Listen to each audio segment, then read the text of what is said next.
तो हम सब लोगों को जानकारी है। साथियों, ये आज़ादी की लड़ाई चंद लोगों की लड़ाई नहीं, और इसको अगर जोड़ा जाए तो रानी लक्ष्मीबाई के समय से इसको आप देखिए, अंग्रेज 200 वर्ष तक हिंदुस्तान में काबू रहा। आज जो सत्ता के इर्द गिर्द है, चाहे वो कांग्रेस में हो कहीं हो, रानी लक्ष्मीबाई मारी न जाती है। ग्वालियर गणेश का किले का दरवाजा खोल दिया होता है। आज जो सत्ता में है तो देश का देखिए, तमाम परिवर्तनों के साथ जब देश आजाद हुआ, अंग्रेज यहाँ गया तो लोग तैयार बैठे थे कांग्रेसी। अगर जो भाग है गांधी जी का, जो मार दिए गया 48 में, अन्यथा ये वर्तमान उस समय के सत्ता के लोग उनको जेल में डालते। गांधी जी ने कहा कि कांग्रेस खत्म कीजिए, क्या जरूरत है इसकी।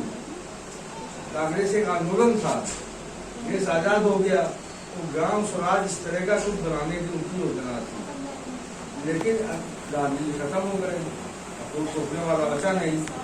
तो अंग्रेजों की छूटी हुई कुर्सी पर जाके इत्मीनान से बैठ गए, 70 वर्ष तक बैठते रहे। जनता पार्टी सरकार आई भाई, उन्होंने भी कोई परिवर्तन करने की कोशिश नहीं की, लेकिन उनके पहले जयप्रकाश जी का एक आंदोलन अगर आप देखें, व्यवस्था में अमूलचूल परिवर्तन हो, तो सिस्टम चेंज होना चाहिए। आपके देश का कानून जिसको हम लोग अनुपालन करते हैं, वो ब्रिटेन की संसद में पास किया हुआ कानून आज भी हिंदुस्तान में लागू हो। कल ये बात बता रहे थे, पुलिस एक्ट की 60 पुलिस एक्ट बना। काहे बना था पुलिस एक्ट? तब अंग्रेज अफसर चला करते थे, तब पुलिस नाम की कोई चीज नहीं थी। और यहाँ आमने सामने की लड़ाई हो गई थी, जहाँ अंग्रेज दिखाई पड़ता वहाँ हिंदुस्तानी मारते उनको, हिंदुस्तानी दिखाई पड़ता वहाँ अंग्रेज लोग उनको मारते थे। रानी लक्ष्मीबाई के मरने के बाद देश में इस तरह का, तो क्रांतिकारियों को दबाने के लिए, उनको कंट्रोल करने के लिए कानून बनाया गया, जिसका नाम पड़ा पुलिस एक्ट। वर्दी चीठी से लेके डंडा तक अंग्रेजों ने तय किया, तो आज भी वही लीगल है। इंडियन पैनल कोड अंग्रेजों की संसद में पास किया, वो आज भी लागू है। तो देश में अमूलचूल परिवर्तन बाद बाबू जवाहर लाल ने सिस्टम के लिए, लेकिन दुर्भाग्य देश का ये रहा, जेल में ही वो बीमार हो गए, बाहर आए वो भी उन्नत हो गए। और वो किस तरह का देश चाहते थे, ये उन्हीं के साथ खड़ा हो गए। उनकी कुर्सी पर उनका ये था राइट टू रिकॉल। जनता जो चुनकर भेजती है, जनता को यह भी अधिकार होना चाहिए कि जनता उसको वापस बुलावे, चुने हुए जनप्रतिनिधि राइट टू रिकॉल था। और ये सारी चीजों पर चर्चा नहीं हुई। 2.5 साल तक सरकार चलाए, उसके बाद चरण सिंह बने, चंद्रशेखर बने, फिर आ गई कांग्रेस। तो ये कुर्सियों का बदलाव होता रहा, व्यवस्था का बदलाव नहीं हुआ। आज ही वही जेल में हुआ है। डीएम को क्या अधिकार होते हैं, ब्रिटेन की संसद में पास करके भेजा है, वही आज आप क्या देख रहे हैं। तो अंग्रेजों की छूटी हुई कुर्सी पर ये 1830 के पहले तक डोमिनियन स्टेट की मांग कर रहे थे गांधी कांग्रेस के लिए। भाई ब्रिटेन के लोग, आप लोग संसद में रहिए, आप लोगों की सरकार रहेगी, लेकिन हम लोगों को अधिकार दीजिए कि हम लोग अपने हिसाब से काम करें। डोमिनियन स्टेट, बस खाली इतनी मांग यहाँ तक सीमित थी।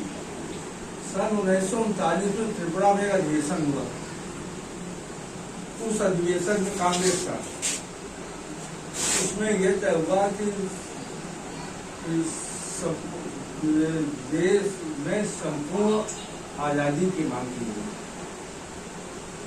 डोमिनियन स्टेट की मांग को ठुकराया गया, और कांग्रेस उस समय की कांग्रेस ने उसको स्वीकार नहीं किया। तो कुछ लोग अलग हुए, नेताजी भी शिवपति थे, सुभाष चंद्र बोस, कि डोमिनियन स्टेट से काम नहीं चलेगा, सरकार अंग्रेज रहेंगे यहाँ पे, हम उनके मातहत काम करेंगे, हमें कौन सी आजादी दे देंगे वो। तो उन्होंने फिर यहाँ से निकल कांग्रेस के अध्यक्ष बड़े लोकप्रिय हो गए थे नेता सुभाष चंद्र बोस कांग्रेस के अंदर भी। जब गांधी जी कई कैंडिडेट थे, सीतारामैया बाहर गए चुनाव, गांधी जी अंदर से बहुत दुखी हो गए, तो उन्होंने कांग्रेस से छोड़ दी, तो आप समझिए इसको। तो गए जर्मनी, जर्मनी गए, हिटलर से मिले, विश्व युद्ध का दौर शुरू हो चुका, द्वितीय विश्व युद्ध। तो द्वितीय विश्व युद्ध में अमेरिका, चाइना और ब्रिटिश ये सब एक साथ थे। जापान, जर्मनी, ये कई देश इनके एक साथ थे, और दुनिया के अधिकांश हिस्सों में अंग्रेजों का कब्जा था। तो नेता जब वहां गए तो वहां पर ये कुछ साथ नहीं बना पाए। फिर इन्होंने सीधे कांटेक्ट साधा जापान में से। जापान उससे बड़ी अद्भुत शक्ति थी, जहाँ चाहता है ब्रिटिश का जवाब था जापान पूरी दुनिया में। तो जापान से संबंध किया। जापान की नीयत थी कि ब्रिटेन के जहाँ ब्रिटिश के गवर्नमेंट पे थी वहाँ उन्होंने हमला किया। सिंगापुर में हमला किया, सिंगापुर ब्रिटिश के पास था, वो उन्होंने छीन लिया। नेताजी उनके साथ थे।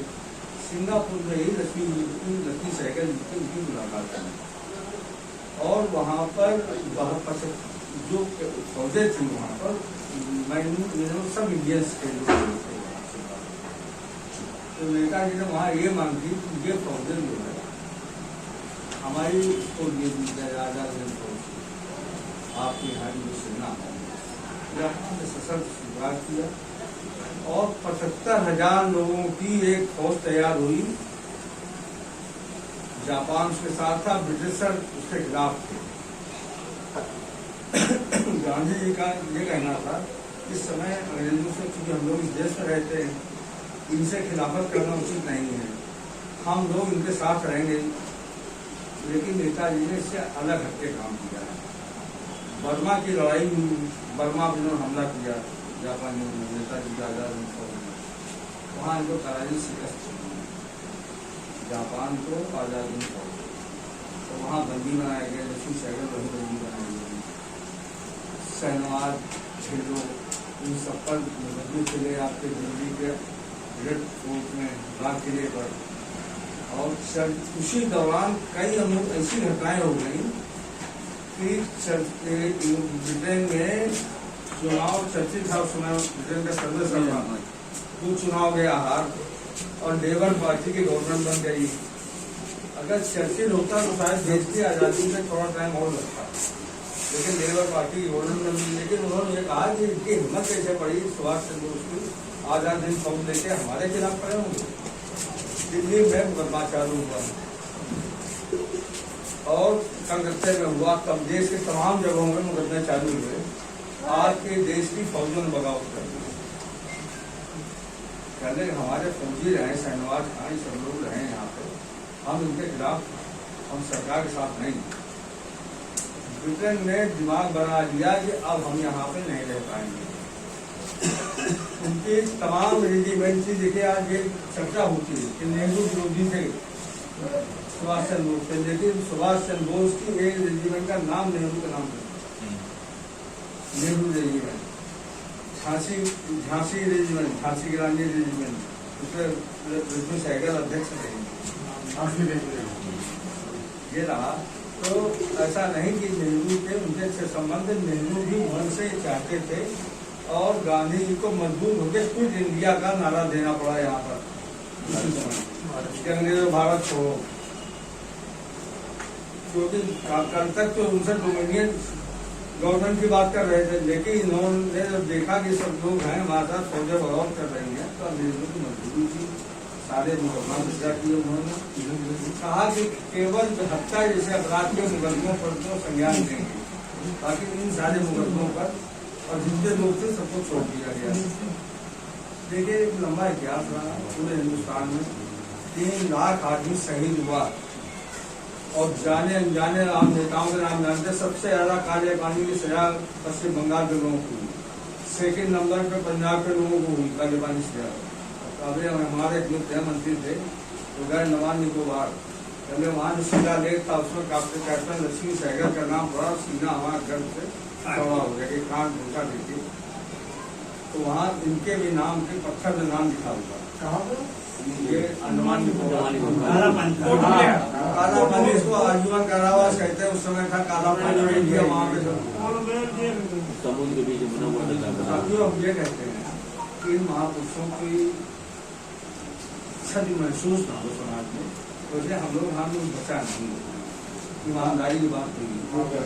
अब जिसकी सत्ता होगी, सत्ता की दौड़ है। अब कितने प्रलोभन आ रहे हैं, किसी गवर्नमेंट को नहीं।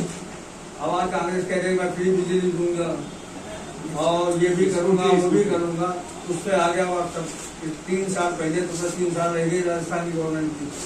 आपने कहा मोबाइल देंगे लड़कियों को, आज तक मोबाइल नहीं दिया आपने। अब आप फ्री बिजली भी देने जा रहे हैं। तो चुनावी घोषणाएं जो है ये दूर समझते हैं। ये जुर्नल जस्टिस डायरेक्ट नहीं था यहाँ पे, तो साहब 13 साल के लड़कों को फांसी में लटकाया गया।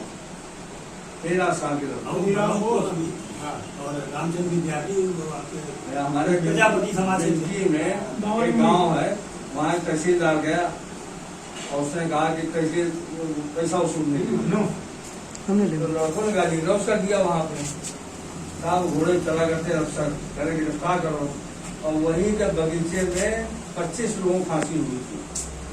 और सबसे बड़ी उम्र का जो आदमी था उसकी उम्र 24 साल की,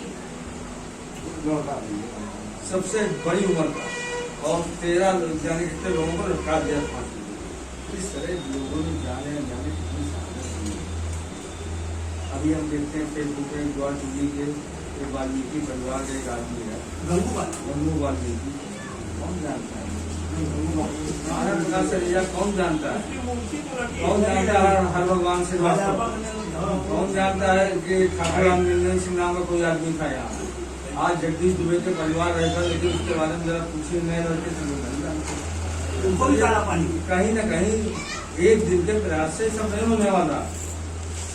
उनके वैचारिक जो विचार थे वहाँ पे, दुबे जी की शादी हुई तो होके आई थी, दरवाजे दुल्हन थी, और उनको दरवाजे से ही गिरफ्तार कर दिया गया। जब जेल से छूटे तो वो पत्नी खत्म हो गई इस तरीके। और दूसरी पत्नी जिससे बाल बच्चे हैं तो दूसरा ब्याह हुआ नहीं था। ये दरवाजे से ही जीना नहीं कर पाए थे, गिरफ्तार कर दिया। आज हम देखते हैं यहाँ पे उत्तराधिकारी सरकार हमारा समाज है, तो हमने एक बार कहा तुम्हारे बाप का खून कभी तुम्हारे लोगों में सजा नहीं होगा। वैसा ही सारे नियम माला पहना बुजुर्ग से आप लड़ते रहे यार, तो वहाँ पे आप पूछे और तुमका माला बना रहा कहेगी तुम्हारे कंट्रोल में बुला नहीं सकते, छापा डाल दे। आप अपनी बर्बादी, अपनी दुर्गति की जिम्मेदार स्वयं। देखिए कांग्रेस के गवर्नमेंट में मैं फिर भी आपका भी इनसे कर रहा था, जातवाद इतना मुखर नहीं था, और जातवाद मुखर हुआ है उसके बाद की विपक्षी गवर्नमेंट से। अब एक अपनी बिरादरी लेके कोई घूम रहा, अपनी बिरादरी लेके कोई घूम रहा, और कोई सब किसानों को इकट्ठा किया जाए। भाई हिंदू मुस्लिम से चाहे इनका देश है यार, तो किसानों को इकट्ठा करके महासभा चलाएंगे, कैसे चलेंगे देश यार? तो तुम्हें तुम खुद ही का निगरान कर रहे हैं। तो देखिए अगर इस तरह की बीमारियों से हम सबसे पहले हमारी जिम्मेदारी हम खुद बचेंगे, क्योंकि ये सुनियोजित षड्यंत्र है कि आप कभी एक और जब एक नहीं हो पाओगे तो राष्ट्र वाणी का सोचो, अपने बारे में सोचो। नेपोलियन बोनापार्ट था, उसने कहा कि अपने देश की जनता को इतना ज्यादा नर्वस कर दो कि सुबह के बाद शाम की रोटियां शराब देश के बारे में नहीं सोचेंगे। आने वाले दिनों में हिंदुस्तान को बुरी जिंदगी देखने पड़ेंगे, आप निश्चय मान लीजिए। देखो मैं बच्ची पहला देख रहा हूँ, और आप सबसे निवेदन करता हूँ कि हमारी एक बात पर ध्यान रखिए कि जो बीमारी फैली है कम से कम दूसरों को दूर बाद में पहले अपने आप